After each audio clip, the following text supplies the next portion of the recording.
Okay, now that we have Dr. Saylor clear and free of subluxations, we're going to check and see if the baby needs anything adjusted.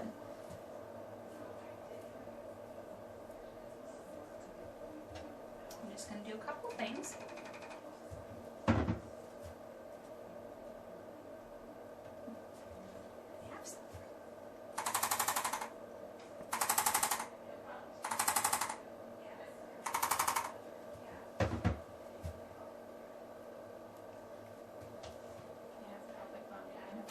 Yep. Okay, I'm going to adjust your pelvic bone. Yeah.